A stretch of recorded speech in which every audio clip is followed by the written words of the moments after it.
할렐루야. 오늘 말씀은 디모데전서 1장 12절부터 20절입니다.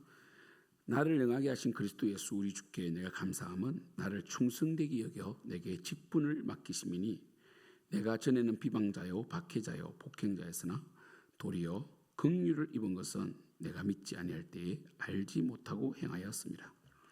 우리 주의 은혜가 그리스도 예수 안에 있는 믿음과 사랑과 함께 넘치도록 풍성하였도다. mit보다 이 모든 사람이 받을 만한 이 말이여 그리스도 예수께서 죄인을 구원하시려고 세상에 임하셨다 하였도다. 죄인 중에 내가 괴수니라. 그러나 내가 긍휼을 입은 까닭은 예수 그리스도께서 내게 먼저 일체 오래 참으심을 보이사 후에 주를 믿어 영생 얻는 자들에게 본이 되게 하려 하심이라. 영원하신 왕 곧 썩지 아니하고 보이지 아니하고 홀로 하나이신 하나님께 존귀와 영광이 영원 무궁하도록 있을지어다. 아멘. 아들 디모데야, 내가 내게 이 교훈으로서 명하노니 전에 너를 지도한 예언을 따라 그것으로 선한 싸움을 싸우며 믿음과 착한 양심을 가지라. 어떤 이들은 이 양심을 버렸고 그 믿음에 관하여는 파선하였느니라. 그 가운데 후메네오와 알렉산더가 있으니 내가 사탄에게 내준 것은 그들로 교훈을 삼아 그들로 훈계를 받아 신성을 모독하지 못하게 하려 함이라. 아멘. 우리 어제와 함께 오늘 계속 디모데전서를 보실 텐데 이 디모데전서는 목회 서신으로서 이 에베소에서 거짓 교사들, 거짓 사상을 가르치는 오늘 후메네와 알렉산더도 등장하죠, 그렇죠? 이러한 자들에 대해서 디모데를 보내어 바로 교회를 바로잡고자 하는 그런 목적으로 쓰여진 성경이 디모데전서인데 우리 어제 이 교훈의 목적은 우리 디모데서 1장 5절에 보면 이 교훈의 목적은 청결한 마음과 선한 양심과 거짓이 없는 믿음에서 나오는 사랑이라고 말씀드렸습니다. 열매로 알리라. 우리 마태복음 나오죠.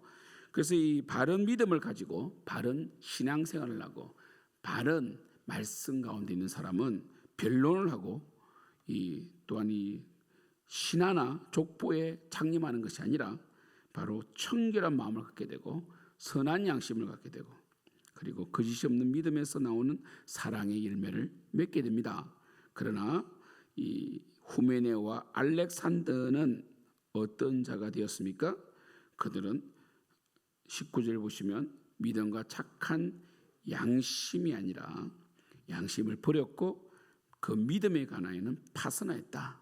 그래서 그들은 사랑의 열매가 없었고 그리고 이 착한 양심이 아니라 선한 양심이 아니라 청결한 마음이 아니라 자신의 영광을 위하여 더러운 일을 탐하는 정말 그래서 바울은 그들을 사탄에게 내줬다는 거죠. 왜냐하면 이 사탄에게 내줬다는 것은 출교했다, 교회에서 쫓아내었다라고 봐야 됩니다. 왜냐하면 그들로 훈계를 받아 신성을 모독하지 못하게 하려 함이라. 그래서 이들이 이 잘못 가르침으로 결국 하나님의 이름이 모독되게 되고 그리고 많은 사람들이 이러한 믿음에서 떠나게 되는 결과가 있어서 이들을 출교시켰다라는 것을 알 수 있습니다. 바울은 자신이 이러한 이 믿음 안에서 그리고 이 복음 안에서 살 수 있는 비결을 오늘 12절부터 그리고 우리 15절까지 말씀하시는데 바로 하나님의 은혜다. 내가 죄인인데 이러한 나를 하나님께서 구원하셨다라는 이 부르심과 택하심에 대한 확실한 믿음, 그리고 나는 비록 지금 의인이 되었지만 여전히 죄인 중에 괴수다. 이러한 분명한 자신의 정체성에 대한 하나님 앞에 바른 조명이 있었기 때문에 그는 교만하지 않았다라는 것을 알 수 있습니다. 그래서 보시면 12절에 나를 능하게 하신 그리스도 예수 우리 주께 내가 감사함은 여러분 할 수 있거든이 무슨 말이냐? 믿는 자에게 능치 못할 일이 없느니라. 물론 우리가 예수를 믿음으로 만능이 되는 건 아닙니다. 바울도 하나님께서 육체의 가시는 제거해 주지 않았다라고 그는 기록하고 있습니다. 그렇죠? 고린도서에 기록하고 있죠. 하나님께서 우리가 예수를 믿음으로 꽃길만 걷고 이렇게 아니라 바로 하나님의 일을 함에 있어서 은혜 주시고 능력 주신다는 거예요. 그리고 모든 일의 일체의 비결을 배운 우리 바울, 그죠? 바울은 모든 일의 일체의 비결을 배웠다. 빌립보서에 나오죠, 그죠? 그 능하게 하셨죠.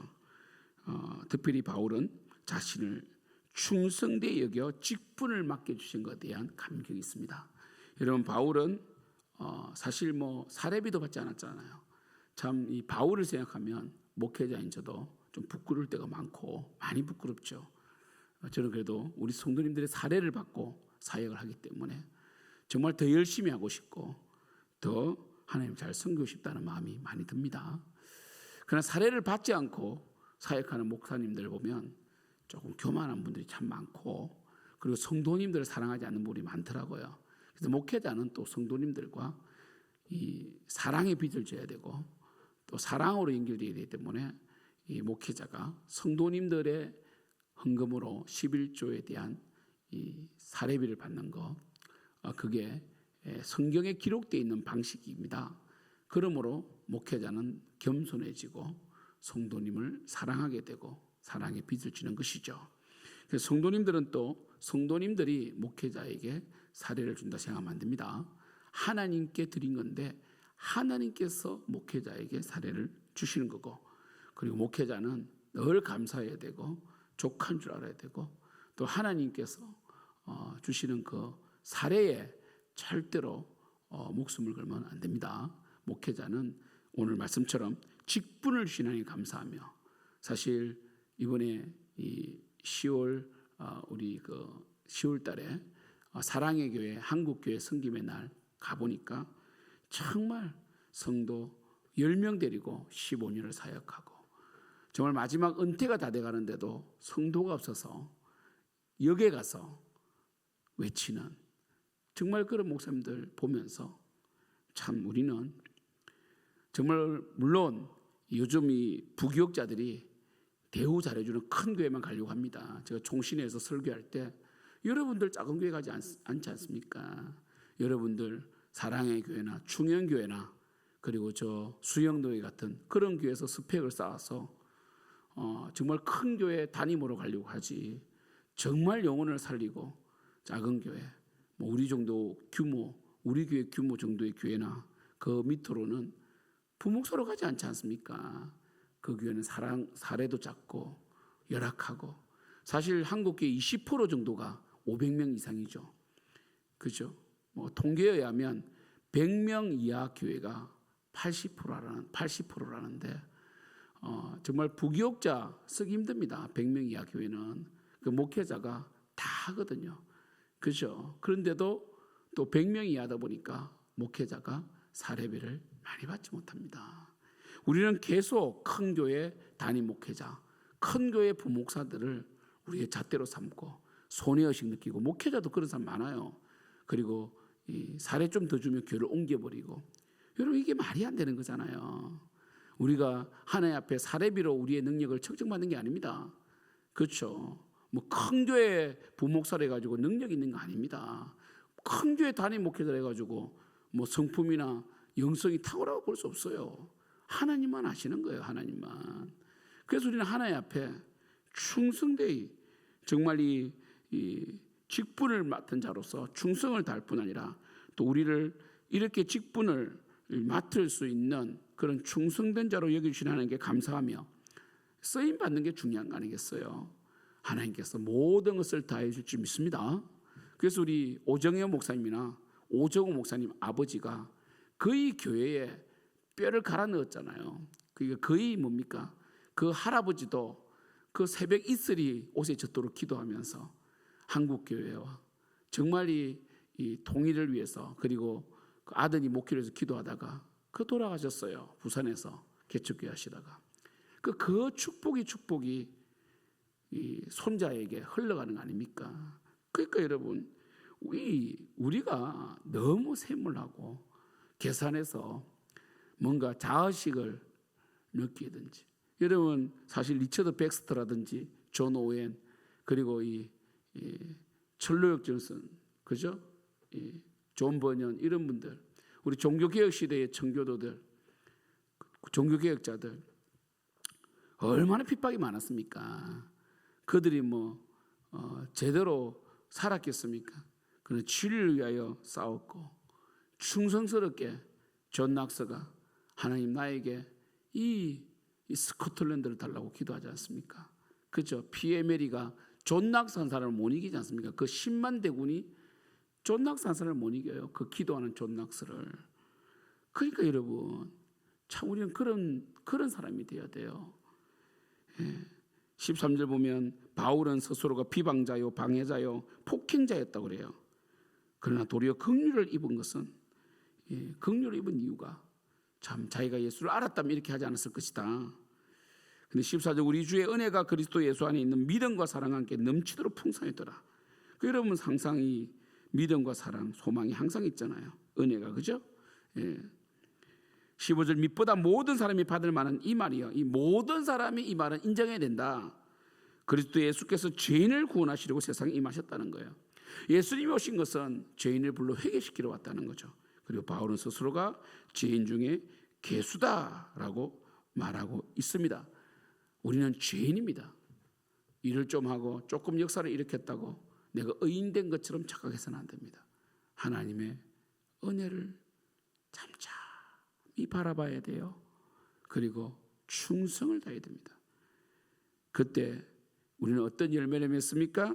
바로 착한 양심을 가지게 되고, 그죠? 선한 양심, 그리고 청결한 마음 가운데서도 마음이 청결한 자는 복이 있나니 하나님을 볼 것이다라고 했어요. 그죠? 온유한 자는 복이 있나니 땅을 기업으로 얻을 것이라 했어요. 그러니까 뭡니까? 바울을 통하여 그 지경이 넓어지는 거죠. 그죠? 땅은 사람 마음 아닙니까? 그래서 구원 얻는 숫자가 늘어나고, 그리고 청결한 마음이 있으니 하나님의 영광을 보고 말씀이 보이는 거죠. 말씀이 곧 하나님이시니까 하나님의 말씀이 보이는 거죠. 역사하는 것이죠. 그리고 뭡니까? 사랑. 믿음에서 나오는 사랑이 있었습니다. 이러한 분명한 내가 죄인됨과 그리고 하나님의 긍휼하심에 대한 찬양과 그리고 복음을 통한 성화, 선한 양심과 청결한 이 마음과 그리고 그리스도 있는 믿음에 나오는 사랑이 없을 때에 바로 후메네와 알렉산더처럼 파선하게 됩니다. 이들은 하나님의 영광을 바라본 것이 아니라 자신의 영광을 세우려고 했고, 그리고 거짓된 마음으로 사람들을 이용하려고 했고, 그리고 그들은 바로 그 하나님의 영광을 스스로 가르치려고 했기 때문에 바울은 이들을 교회 시스템을 통하여 바로 사탄에게 내어줬다, 출교했다. 아마 후메네와 알렉산더는 굉장히 교회에 영향을 끼쳤던 사람인 것 같습니다. 그죠? 칼빈도 사벨리우스를 화형시킬 수밖에 없었던, 이것 때문에 가톨릭은 칼빈을 살인자라고 뭐 이상한 영상 보면요, 칼빈을 완전히 막 살인자로 만드는 그런 영상들이 가톨릭에서 만들어내거든요. 이 사벨리우스를 뭡니까? 화형시켰다. 근데 그때는 정말 이 교리 싸움이 치열했고, 특별히 칭의, 그죠? 그리고 삼위일체, 기독론 치열했기 때문에 양보할 수 없어요. 조금만 양보해도요, 기독교가 무너지는. 지금 그래도 칼빈이 그렇게 목숨 걸고 믿음을 지켰기 때문에 기독 강요를 통해서 지금도 우리는 교리를 세울 수 있고, 그 기독교 강요 그리고 헤르만 바빙크의 교리학, 이 두 가지의 기둥을 통하여 지금도 개혁주의가 다른 게 아닙니다. 성경주의죠.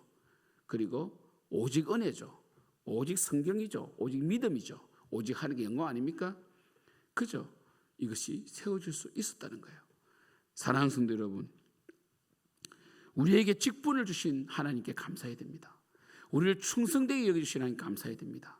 우리는 하나님의 사명을, 하나님의 사역을 힘들어하거나 회피해서는 안 됩니다.